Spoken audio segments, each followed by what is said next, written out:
Hello दोस्तों। जैसा कि मैंने कल आपको बताया था कि काउंटिफ में क्या होता है चीज़ें। अगर मैं इंग्लिश की बात करूं तो एक होता है काउंटिफ, एक होता है काउंटिप्स। जिस वर्ड की लास्ट में अगर यस लग जाता है तो उसे हम क्या मान लेते हैं, बहुवचन मान लेते हैं। और जिसमें यस वगैरह नहीं लगा रहता हम उसको एक वचन मानते हैं। तो इसी से आप समझ सकते हैं कि जब काउंटिफ रहेगा तो सिंगल कंडीशन के साथ काम करेगा, और जब मल्टीपल कंडीशंस आपके रहेंगे तो उसमें आप काउंटिप्स का यूज करोगे। तो आते हैं एक्सेल में। यहाँ मैंने कुछ डाटा बना रखा है, ये हमारा डाटा है। देखते हैं काउंटिफ का। जैसे काउंटिंग में अगर मुझे कैलकुलेट करना हो टोटल यूपी के इम्प्लाई कितने हैं, तो इसमें केवल मेरा टोटल यूपी का इम्प्लाई पूछ रहा है, मतलब एक कंडीशन है। तो मैं लगाऊंगा इक्वल टू काउंटिफ। देखिए यहाँ पूछा रेंज, रेंज मतलब होता है क्षेत्र, कहाँ पे यूपी मिलेगा हमें। तो यूपी हमें इस कॉलम में मिल जाएगा, लेकिन इस कॉलम में हमारे यूपी है, बिहार है, एमपी है। तो हमें जिसका निकालना रहता है उसको हम इन्वर्टेड कॉलम में रखते हैं।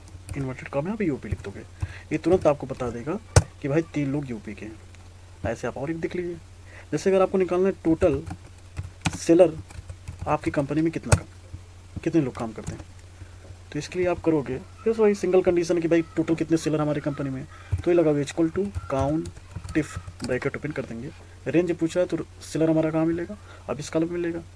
आप इसको सिलेक्ट कर लोगे, फिर कामा। इसमें अकाउंटेंट भी है, सेलर भी हैं और प्यून भी है, मैनेजर भी हैं। हमें निकालना है केवल सेलर का। तो जिसको निकालना रहता है उसको हम क्या करेंगे, इन्वर्टेड कॉलम में रखेंगे और यहाँ हम लिख देंगे सेलर। और जैसे मैं ब्रैकेट क्लोज करके इंटर मारूंगा, देखिए तो आपको तुरंत बताएगा 3 सेलर हैं। अगर मैं यहाँ एक अकाउंटेंट बढ़ा दूँ तो अब 2 सेलर हो गए आपके। तो ये था काउंटिफ। काउंटिप्स में क्या होता है, काउंटिप्स में जब आपके मल्टी कंडीशन के साथ काम करना रहता है तब आएगा। जैसे अगर हमें निकालना हो यूपी के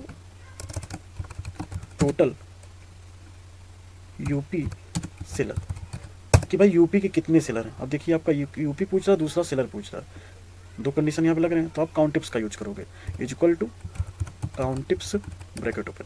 इसमें पहले पूछेगा क्राइटेरिया। क्राइटेरिया मतलब पहले यूपी पूछा तो यूपी को आप सेलेक्ट कर लोगे, लेकिन फिर वही चीज़ है, इसमें कई लोग हैं तो हमें निकालना केवल यूपी का, तो इसमें यूपी आप ऐसे लगा दोगे। फिर कामा लगाओगे, जैसे कामा लगाया आप देखिए आ गया क्राइटेरिया रेंज 2। अब आपका दूसरा कंडीशन क्या है, दूसरा कंडीशन क्या है, सेलर होना चाहिए। तो सेलर इस कॉलम में मिलेगा।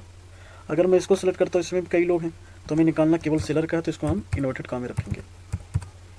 और जैसे इंटर मारेंगे तुरंत बताएगा कि यूपी का बस एक ही सेलर है। देखिए अगर मैं यहाँ यूपी का एक और सेलर बढ़ा देता हूँ तो यहाँ देखिए 2 हो जाएगा। ऐसे एक चीज़ और देख लीजिए कि अगर एमपी का अपने प्यून निकालना हो तो एमपी का प्यून, कि भाई एमपी के कितने प्यून है। तो देखिए हमारा एक एमपी पूछ रहा है, मतलब स्टेट, दूसरा क्या प्यून। तो यहाँ लगाओगे आप equal to countifs, bracket open कर देंगे, काउंट टिप्स सॉरी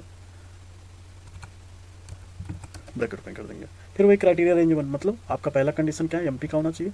तो एमपी यहाँ मिल जाएगा, काफ़ी लोग हैं तो इसमें हम इन्वर्टेड कॉमा एमपी लिख देंगे। कामा क्राइटेरिया रेंज 2 मतलब दूसरा कंडीशन इनका क्या है, प्यून होना चाहिए।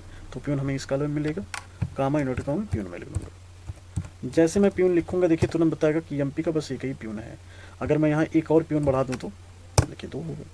तो ये था काउंटिफ और काउंटिप्स।